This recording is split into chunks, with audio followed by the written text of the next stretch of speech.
Hi everyone.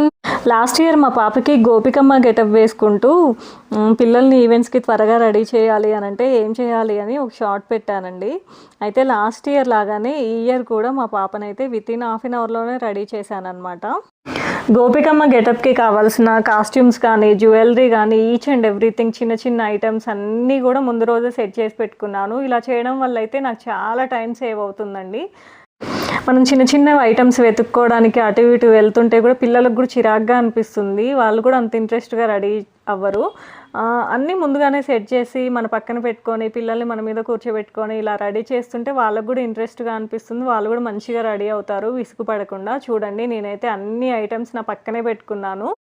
First అయితే hair style వేసానండి. తర్వాత వచ్చేసి ఇంకా ఫేస్కి పౌడర్ కానీ, బొట్టు కానీ అదంతా పెట్టిన తర్వాత ఇప్పుడైతే జ్యువెలరీ సెట్ చేస్తున్నాను అనమాట. ఈ జ్యువెలరీ అయితే చాలా లైట్ వెయిట్ ఉంది. ఆన్లైన్లో పర్చేస్ చేశాము. తర్వాత వచ్చేసి ఇంకా పాపడ బిళ్ళ దగ్గర అటు ఇటు పెడతారు కదా, దాన్ని ఏమంటారో నాకు తెలియదండి. గోపికమ్మకి పెడతారు కదా, అదైతే పట్టీలు అనమాట. పట్టీలను అయితే ఇంకా దారంతో కుట్టి ఇలా అయితే సెట్ చేశాను పాపడ బిళ్ళ దగ్గర. ఇంకా తర్వాత వచ్చేసి ఇంకా బ్యాంగిల్స్ వేసాను అనమాట.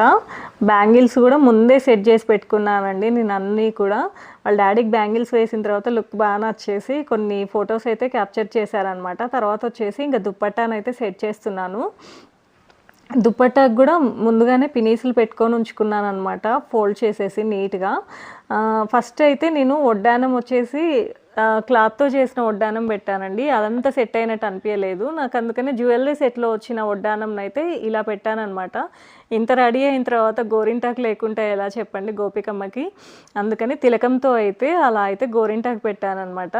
ఇంతకీ మా గోపికమ్మ ఎలా ఉందంటారు? బాగుందా? పిల్లల్ని రెడీ చేయాలి అని అంటే మనం కూడా ముందుగానే ప్రిపరేషన్ చేసుకుంటే తొందరగా రెడీ చేయొచ్చు.